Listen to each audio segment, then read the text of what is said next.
So you want to learn how to find some gold of your own with nothing more than a pan and a shovel? Then this is the video for you. So stick around, smash the like button, and let's get to it. So the first thing, and probably the most important, is to make sure that you're in a place that gold has already been found before. So they say that gold is everywhere, and that might be true, but not in concentrations that are enough for you to fill up a pan like this and be able to find pieces of gold that are big enough to see. So do your research.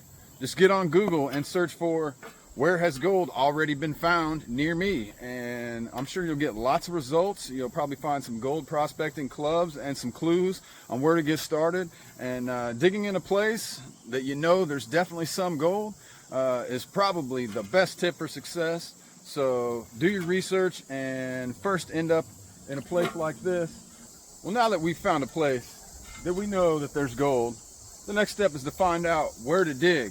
And the simple answer is this. Tell me, like, how do you know where to dig? How do you guys find that stuff? It's real simple. Yeah? Gold's where you find it. Well, that's the bottom line, Joe. Right. But let's be real. The simple answer is not the one that most people are looking for. You're going to have to figure out what's realistic for you to do with just a shovel. And some people might say, well, the gold is always going to be on the bedrock.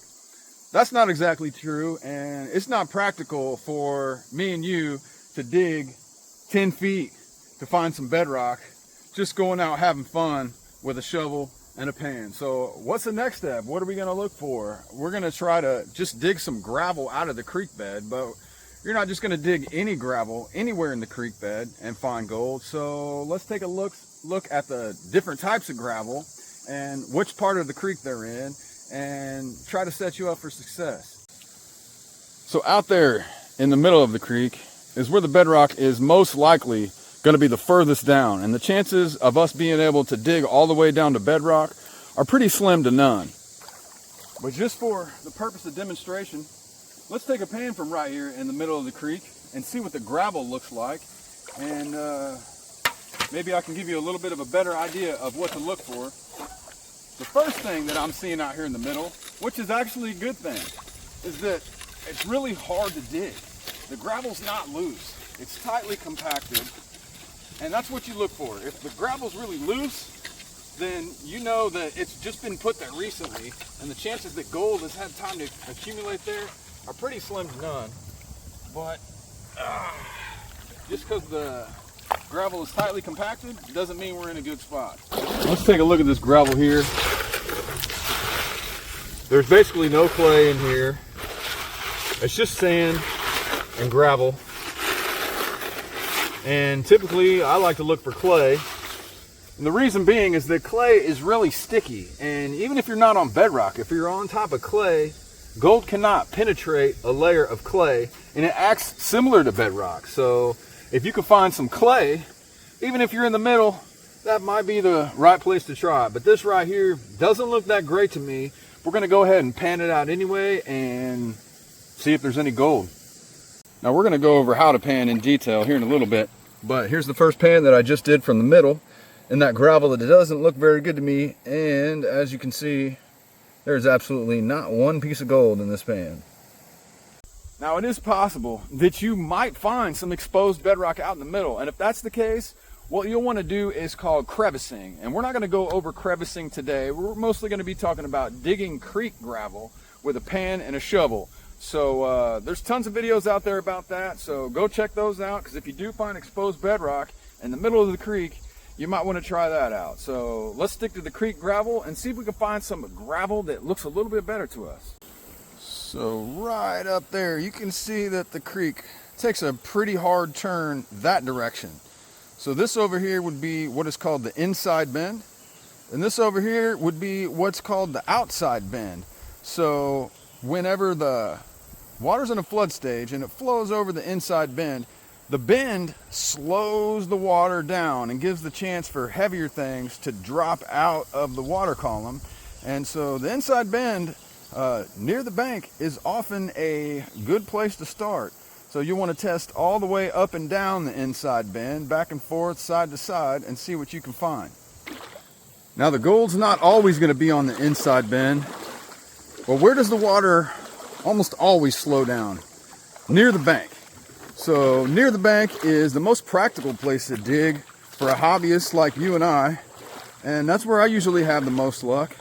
So let's head over here a little bit closer to the bank, because the water's usually flowing a lot faster in the middle of the stream, and on the banks is where it has time to slow down and the gold has a chance to drop out. Another set of buzzwords that you might hear is big rocks, big gold, little rocks, little gold. So I'm in an area where I'm mostly looking for little gold because the big gold really just isn't here. So I like to be in an area where there's a mixture of medium and small size rocks and sand kind of all together, like you see right here. Now, in a flood, gravel's going to get dropped off and probably gold all the way up on the bank right over there. But the only problem with that is that almost every place that I've ever been, you're not allowed to dig in the bank or above the bank. Some people call that the high bench, but we're going to stick in the creek bed, so that's kind of off the limits, although it's probably a good place to find gold. Maybe you're allowed to dig up there where you are, but I'm going to stay in the stream bed. Now this right here is a perfect example of what I mean by loose gravel. So look how easy it is to scoop that up there. It was super easy to dig down, and there's not a lot of sediment mixed in with that. So this was probably put here recently by a flood, and so gold hasn't really accumulated in this top layer right here. So whenever it's easy to dig like that, I would probably just leave it alone. So if you're doing a pan on a gravel bar and the gravel seems to be really loose, don't just give up on that spot right away. Maybe dig down 2 or 3 pans and see if you hit something a little more sticky, looks a little more desirable, because the desirable gravel is not always going to be right on the surface. But if you're just out for a day trying to have fun, you don't want to dig a really deep hole. So if you can find somewhere with some sticky clay closer to the surface, then I would say you're better off doing that than you are trying to dig a deep hole when you're just out for an afternoon, because it's really just not practical. So here I am closer to the bank, and here's a pretty large obstruction. So this is definitely going to cause the water to slow down when it's kind of in a flood stage there. But what do you see right here behind the rock? This is more of that loose gravel. So this was probably put here in the last rainstorm. So this loose gravel on the very top, yeah, you might find a piece of gold in it, but gold has not had a lot of time to accumulate right here on the surface. So there might be gold behind this big rock here, but you're probably going to have to dig at least a couple more shovels deep to find it, and stay away from this loose stuff right here. That's pretty much just going to be overburden, but you never know, it might be worth testing it anyway. That's just kind of a rule of thumb that I go by. Now here we go. This looks a little bit better. You can see I've got small sand and gravel kind of tightly compact in there with medium and larger rocks. So this probably hasn't been disturbed in a while, and the rains have had a chance to put gold and more gold and more gold into this area without washing it all away. These rocks have probably been sitting in this exact same spot for quite some time. Let's go ahead and see right here. My anticipation is it's going to be pretty difficult to dig right here. So let's find out if I'm true or not. If that's true or not. So, pretty tightly compacted. So when you encounter this, don't give up, because it is hard to dig. So there's kind of a little bit of a technique to it. What you want to do is go back and forth and around and around. And back and forth and around and around. Sink your shovel as deep down in there as you can. You know, you might have to move some of the bigger rocks out of the way. There we go. So that stuff looks nice and sticky, and it's got a red color to it, which means iron decomposition or oxidation. And so let's get another scoop of that.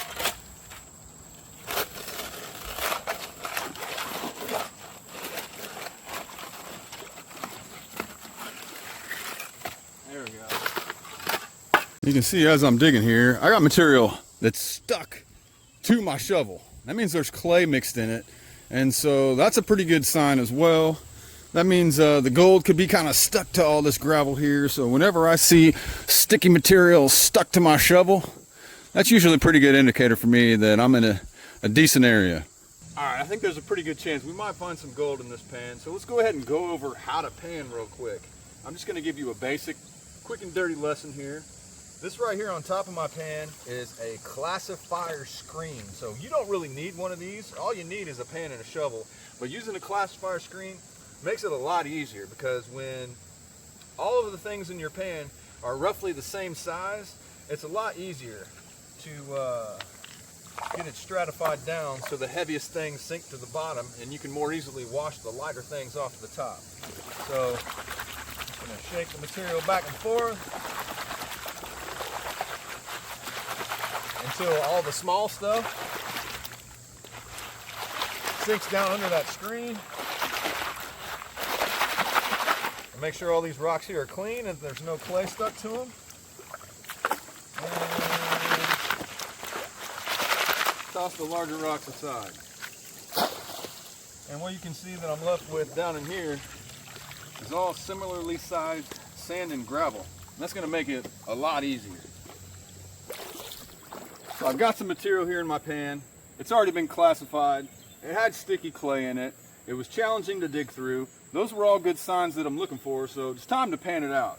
And I got this empty pan here to kind of use as an example. So you can see right here are what we call riffles, little ridges in the pan that are meant to trap the gold while you're panning. So what you want to do is look underneath these riffles on the bottom of the pan, and you see this ridge right here, the very bottom of the pan. So the first step is going to be what we call stratifying, and we're going to shake the pan back and forth. That allows the densest things in the pan to sink to the bottom, and you want those things to sink right here into this lip right here. So this right here is always going to be the lowest thing or closest to the ground. So try to keep this right here closest to the ground the entire time that you're stratifying, but not so much that the material is going off the end while you're stratifying. So let me give you an example. Baby, stop. The bald eagle's right there. I just heard where he was.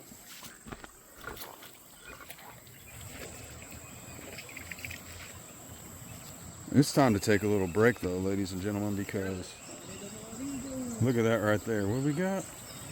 That right there is a bald eagle, ladies and And I gentlemen. looked up and he was like right there. He is. He's just sitting there watching us. You can come stand on that. I see him perfectly. Look at him. Hey, buddy. He's just chilling. He is just chilling. Goodness gracious. Look how big he is. He's huge. He's right over top of me and Aaron. I looked up in the fall section and I was like, dude, there's something in the tree. There's the eagle. And sure enough, he's back watching over me and Aaron again. Hey, buddy. He's got ready. He's gonna fly. He's looking. Oh, we pooped. Oh my gosh, that was a lot. I can really All right, so the idea is to make sure that this material is thoroughly mixed. And you kind of want to create a slurry. When you create a slurry, that really allows the most dense things to sink to the bottom. You kind of want to reach down in there, make sure there's no clay stuck to the bottom, that the material is nice and loose and has every opportunity that it can to sink down to the bottom. So we're going to stratify. Even though I can't tilt the pan very far over without material sloshing off the end yet, I still am trying to make sure that bottom point that I was just showing you is the lowest thing. So we're going to do this for a little bit.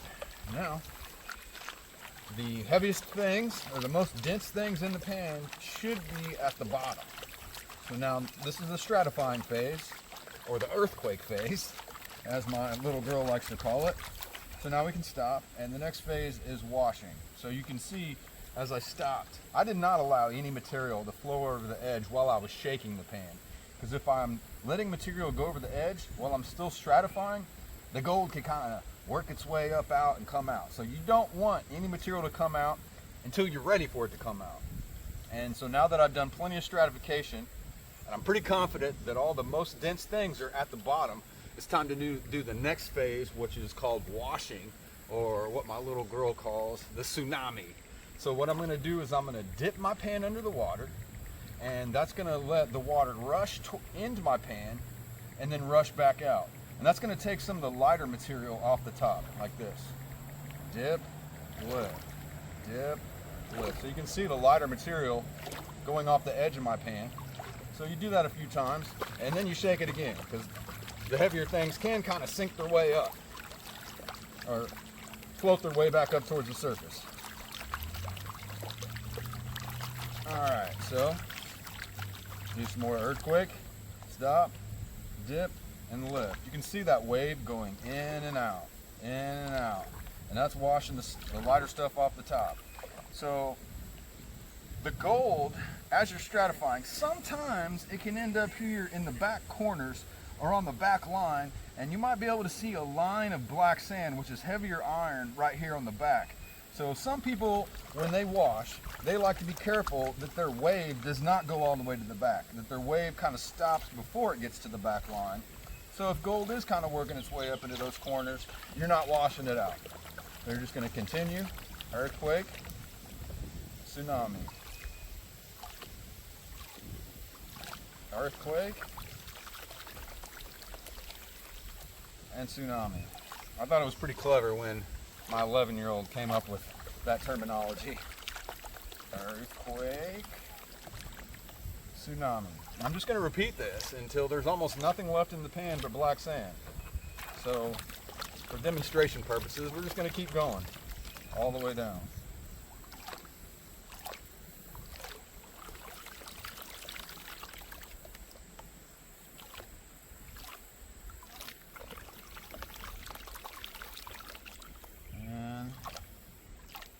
See, we're left with a lot less material in the pan, and as I get less material in the pan, I'm going to have to start increasing my angle to make sure that this thing is as low as possible without material flushing out during stratification. So my material is kind of stopping right here on this edge, and nothing is going over the edge while I'm stratifying.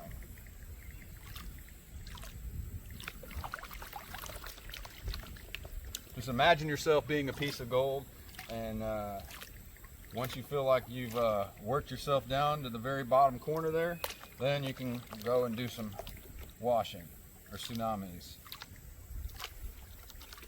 Now as I get further down, the material is getting a lot darker in color because the heavier black sands are going to be at the bottom.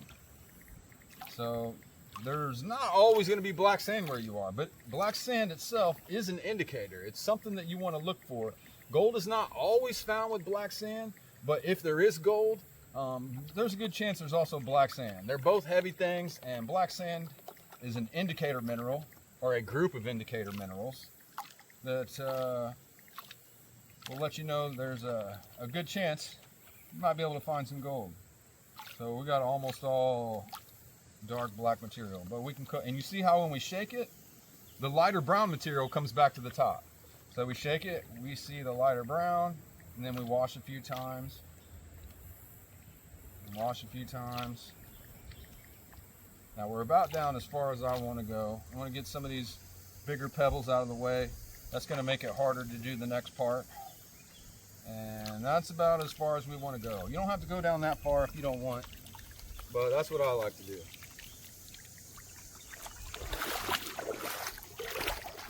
Now the next step is probably one of the more challenging parts, but some people call it backwashing. Some people call it rolling it back. It's whatever. So I'm shaking it here. The gold should be at the bottom of that pile. And then I've got just a little bit of water in my pan, but not too much. So what I'm going to do is I'm going to tilt the pan back. And you see some of that material went backwards. And so I'm going to keep going like this as to get some of the black sand to go back. And while I'm doing this, I'm kind of watching to make sure, see if any pieces of gold start to show up. And if they do, then I'm going to stop and tap them back up. So what I mean by that is you tilt your pan slightly forward, and when you tap, tap, tap on the front of the pan, that kind of gets the gold to go back down underneath the pile of black sand. So if you want to, if you do see a piece of gold, you can go ahead and stop and use a snuffer bottle. I'll show you the snuffer bottle here in a second, and go ahead and suck up the gold as you see it. But after I tap, now I'm going to tilt it back again. I'm going to go like this. Oh, and I see a piece of gold already right there. Check this out. Right there. So we picked some good material. We picked what I thought was a good spot. I took an educated guess, and there's a decent little flake of gold right there already. So this is a perfect opportunity for me to show you the tapping. So watch what happens. Here, I'll zoom in a little bit more. Okay, watch what happens. I've got it covered in water, and I'm going to tap gently. The gold taps to the front faster than everything else because it's the most dense. Look at that. So there we go, we found some gold.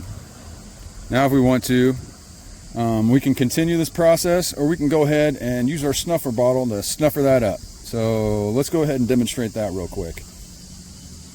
So this right here is what we gold painters call a snuffer bottle. So you can see it's just a regular plastic bottle. It's got a straw sticking out, but that straw goes all the way down inside the bottle right here.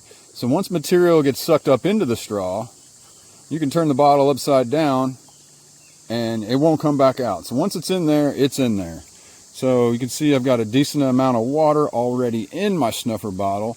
And let's go ahead and snuffer that piece of gold back up. Let's zoom in to 5x, and you should be able to see it right there. And we'll try to zoom in a little bit more. All right, so now you can see, oh, I see a second piece. I see a second piece. So now that I zoomed in, I see that piece there, and then further up, I see another piece. So I can barely even see that one with the naked eye, but all the way up under the rim there, there's another piece, and I don't even see it from here, but it's up in there. But let's go ahead and suck this one out. So we're going to squeeze all the water. Well, we're going to squeeze our bottle till it's mostly squeezed in like that. So now as soon as I let go, it's going to create suction. And there it goes. Now the gold is up in my bottle, and it's there for safekeeping. And I think I see another small one over here. A little bit further, suck that one up. So we got more than one piece of gold in there.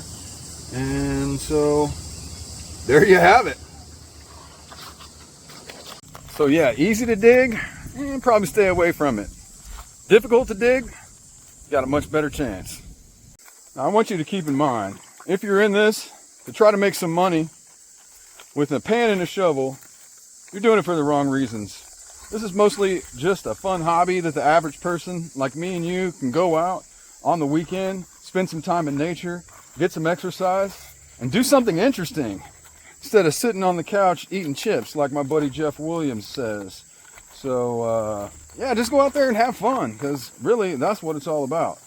I've got a couple things left to say before I finish the video. One is you need to check your laws, because it's not legal to paint for gold everywhere. So just Google, is gold painting allowed in place X or place Y? Because even within a state, some places like state parks might not be legal to paint for gold, but maybe some county parks or city parks or national forests allow it. So make sure you Google it, check the laws, and don't trespass on private property. Make sure you get permission if you want to be on private property. Lastly, you always want to leave the creek nicer than you found it. That's the best way to ruin this hobby for everyone, if prospectors go out and leave holes like this before they go home. So somebody might be out here fishing or with their kids, somebody trips in this hole, falls, and then that's not too good. It looks really poorly upon us hobbyists. So what you want to do is, you know, at the very least, take some bigger rocks, put them down in your hole, stack them up in there nice and neat. Then maybe add some medium-sized rocks to it as well. And next time you get a decent-sized rain, the silt's going to fill in with some smaller sand, and such. And if you fill it in right, we call this reclamation. Nobody will really even be able to tell if somebody's been out here gold panning. So just try to make it look nice, fill it in. Shouldn't really be digging giant holes anyways. It's not necessary to find gold. As you can see, I found the gold right on the surface on my second pan today. So yeah, just please, please, please clean it up and make it look nice like that and preserve the hobby for all of us. Check this out right here. This is another pretty good indicator. Look at this red right here. That's some oxidizing iron or rust. And gold rides an iron horse is what the old timers will frequently say.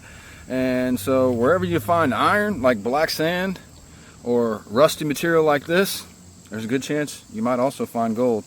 If you're in a gold bearing area, that is. Now that was pretty lucky for me to find gold on my second pan of the day, but I already had a pretty good idea. I know this creek pretty well, but you gotta be patient, you gotta be persistent. Don't expect to find gold on your first 1 or 2 pans. One of the most important rules about gold panning is test, test, test, and test some more. So keep doing pan after pan. Once you find gold for the first time, make a note of what the gravel looked like. You'll kind of get the hang for it. And the more pans you do, the better you'll get at it. But that's my little crash course on how to find gold with a pan and a shovel. So I hope you enjoyed it. I hope you learned it. Please like, share, subscribe, leave a comment. Let me know what you think. I appreciate you watching. I'll see you next time.